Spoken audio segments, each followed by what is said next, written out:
नमस्कार, मैं Jami Prasad Rao, Singareni college high school. आज का पाठ हम सर्वनाम के बारे में जानकारी प्राप्त करेंगे। सर्वनाम क्या है, सर्वनाम की परिभाषा, सर्वनाम कितने रूप के होते हैं, उनके प्रकार, उदाहरण स्पष्ट रूप से जानने का प्रयत्न करेंगे। हाँ, यहाँ लिखा है, पहले मैं लिख चुका हूँ सर्वनाम। देखिए जरा गौर से। ये आपको पढ़ने के लिए मैं छोड़ रहा हूँ कुछ क्षण। अब बताने जा रहा हूँ। देखिए सर्वनाम। अब सर्वनाम किसे कहते हैं? ये है संज्ञा। हमने सीखा है ना, संज्ञा जो नाम रहती है, उसी संज्ञा के बदले जिस शब्द का प्रयोग होता हो, प्रयोग किया जाता हो, उसे सर्वनाम कहते हैं। उदाहरण, मैं, तू, तुम, आप, हम, यह, वह, ये, वे। तो ये अब देखिए, यहां एग्जाम्पल दिया गया है, मैं, तू, तुम, आप, हम, यह, वह, ये, वे।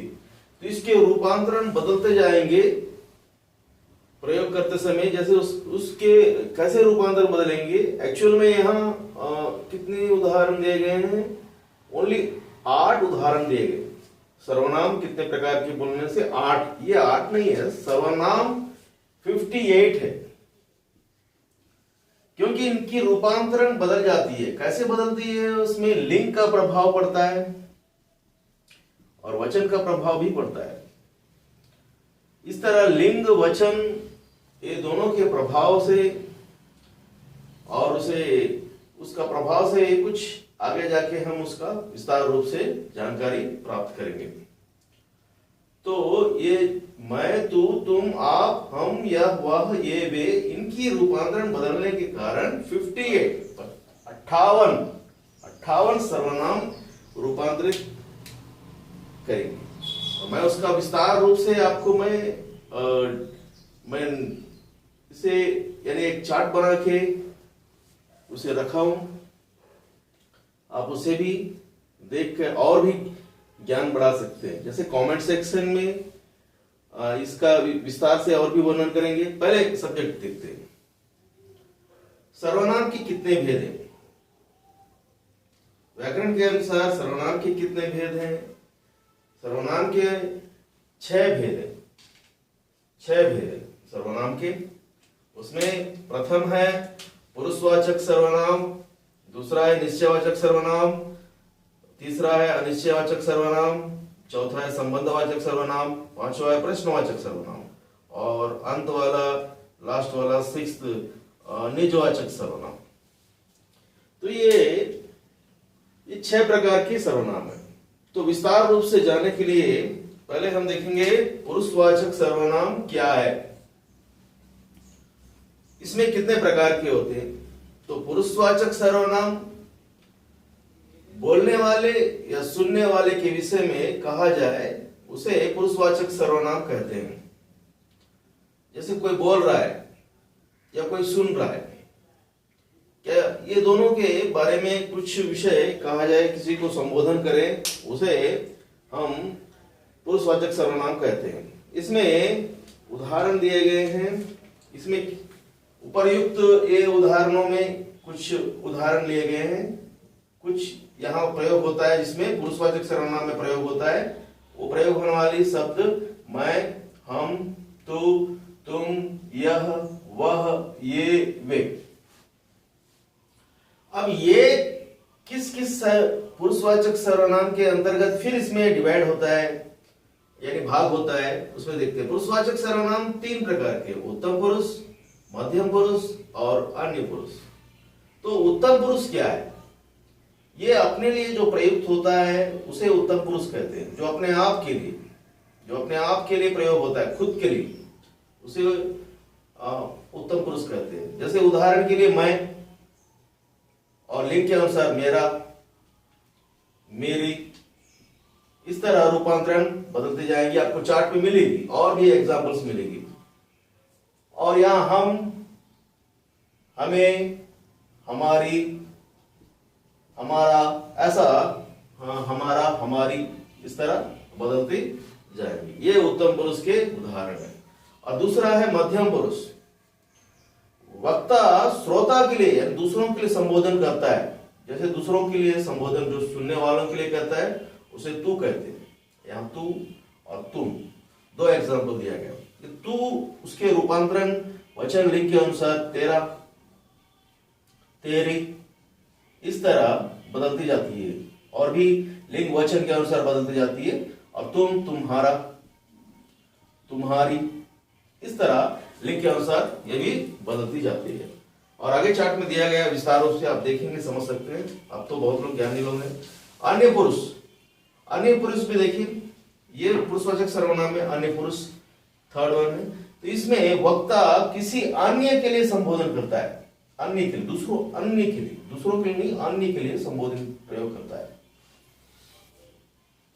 तो इसे क्या कहते हैं कि ये अन्य पुरुष के अंतर्गत आते हैं। तो इसके उदाहरण क्या है अन्य पुरुष के लिए? तो आप जैसे कि देख सकते हैं अन्य पुरुष के लिए उदाहरण।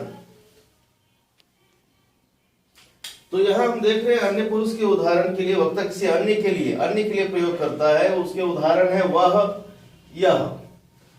तो ये वह और ये वह भी वचन के अनुसार वे बन सकते हैं। उसी तरह यह भी ये बन सकती हैं। और इसका, इसकी, इस तरह इसकी रूपांतरण भी बढ़ती जाएगी। उसका, उसकी, इसकी भी रूपांतरण बढ़ती जाएगी। आप देखेंगे विस्तार रूप से, चार्ट्स में देख लेंगे बाद में। तो ये रहा पुरुषवाचक सर्वनाम में तीन प्रकार: उत्तम पुरुष, मध्यम पुरुष, अन्य पुरुष। ओके। तो अब दूसरा है निश्चयवाचक सर्वनाम। तो ये निश्चयवाचक सर्वनाम क्या है? निश्चित वस्तु का या व्यक्ति का बोध होता हो। निश्चित व्यक्ति, निश्चित व्यक्ति, एकम निश्चित व्यक्ति या वस्तु का बोध होता हो, तो इसे हम निश्चयवाचक सर्वनाम कहते हैं। निश्चित व्यक्ति और निश्चित वस्तु का बोध हो, इसे हम निश्चयवाचक सर्वनाम कहते हैं। जैसे कि यह, वह, ये, वे। तो ये क्या है? ये एक वचन, ये बहुवचन, एक वचन, ये बहुवचन। इसी के आधार इसकी भी रूपांतरण बदलती जाएगी। आप चार्ट में देखिए, आपको भी पता है। जैसे अब आप पूछ सकते हैं कि ये निश्चयवाचक सर्वनाम तो अन्य पुरुषवाचक सर्वनाम के एग्जाम्पल के अनुसार ही है, या इसलिए मैंने पहले नहीं लिखा था। ये देखिए यहां पर, यहां भी वह है और यहां भी यह है, यहां। तो ये अन्य पुरुष के अंतर्गत यहां सेम एग्जाम्पल यहां दिए गए हैं। तो कैसे? तो व्याकरण के अनुसार ये क्या है कि अन्य पुरुष में भी वह यह का प्रयोग किया जाता है और निश्चयवाचक सर्वनाम में भी यह वह का प्रयोग किया जाता है। तो फिर इसकी परिवर्तन कैसी होती है? तो अगर प्रश्न पूछा जाएगा तो इससे हटके नहीं पूछा जाएगा। जवाब में ये जवाब होंगे, ये जवाब होंगे। अगर यह वह का ये अगर प्रश्न पूछा जाएगा एग्जाम्पल के दे के अनुसार, तो उसमें आंसर होगा उत्तम पुरुष या मध्यम पुरुष या अन्य पुरुष। ये नीचे नहीं जाएगा, जवाब में ये मिल जाएगी आपको। तो यहाँ आंसर आप में अन्य पुरुष बोल के समाधान देने से हो जाएगी, बस कंप्लीट। और यहाँ क्या होगा? प्रश्न अगर पूछे जाएंगे कि यह वह किस सर्वनाम के अंतर्गत आते हैं, यह वह किस सर्वनाम के अंतर्गत आते हैं, तो उसके उदाहरण आपको ये बी सी डी में ये मिल जाएंगी जवाब में। तो आपको जवाब देना पड़ेगा ये निश्चयवाचक सर्वनाम। ओके, आपको समझ में आ गया होगा। उसी तरह तीसरा सर्वनाम है अनिश्चयवाचक। ये अनिश्चयवाचक क्या है? जैसे निश्चित इसकी ऑपोजिट है, विपरीत है। निश्चयवाचक सर्वनाम की ऑपोजिट सेम अनिश्चयवाचक सर्वनाम, जैसे कि विपरीत है। या निश्चयवाचक सर्वनाम में क्या है? निश्चित वस्तु या व्यक्ति का बोध होता हो। यहां क्या है? निश्चित वस्तु या व्यक्ति का बोध ना हो, यहां ना होता है। जैसे कोई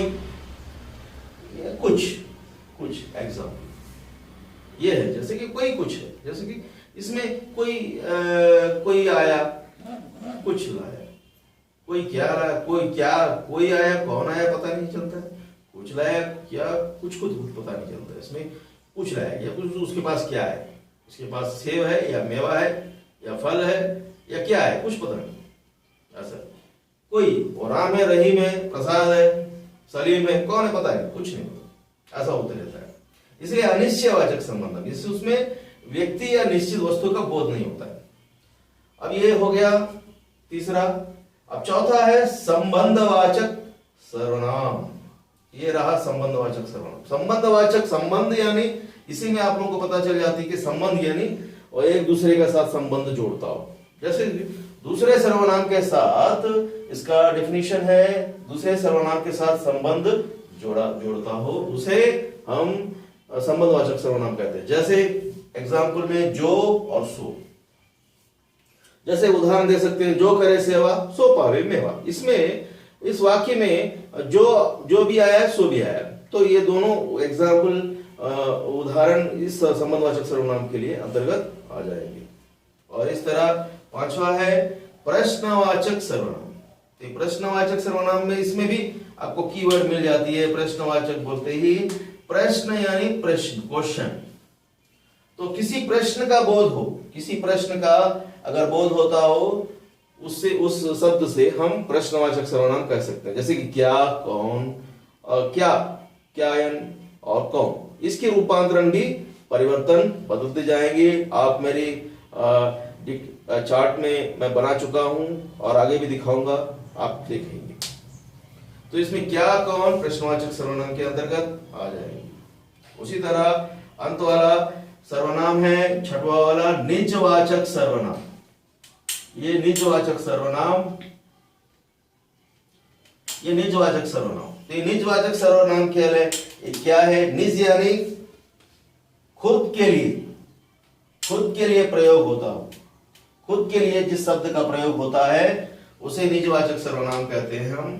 जैसे खुद के लिए क्या है? खुद के लिए यानी अपने आप के लिए, आप शब्द का प्रयोग होता है। आप, ये आप शब्द का प्रयोग जिस समय होता है उसे हम अपने आप के लिए, और आप शब्द का प्रयोग जैसे किया जाता है, ये निजवाचक सर्वनाम कहा जाता है। तो आपको और भी एक प्रश्न उत्पन्न होगी, आप जरा ध्यान से देखिए। तो आप शब्द का प्रयोग कैसे किया जाए?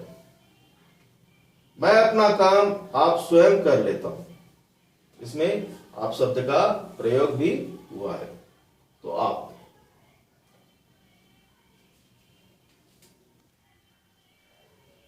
समय की पाबंदी के कारण विस्तार रूप से समय निकल जाएगा, आपको देखने के लिए कठिन होगी, इसलिए मैंने कुछ यानी काट के लिखा हूं मैं, जैसे डेफिनेशन और उसके उदाहरण इस प्रकार के। तो ये सब कुछ मैं अपने हैंडराइटिंग से मैं अपना नोट्स बनाया हूं, उसे आप मेरी डिस्क्रिप्शन में आप डाउनलोड कर सकते हैं और उसे देख सकते हैं, विस्तार रूप से जान भी सकते हैं। उसमें सर्वनाम की परिभाषा और उदाहरण और भी स्पष्ट रूप से दिया गया है, और सर्वनाम की परिवर्तन के रूप भी दिए गए हैं, इसे डिस्क्रिप्शन में आप देख सकते हैं। और आपके विचारों को आदान प्रदान भी कर सकते हैं कमेंट सेक्शन में, मेरी ईमेल में आप ये सब कुछ भी जान सकते हैं, देख सकते हैं। आप देखने की प्रयास कीजिएगा।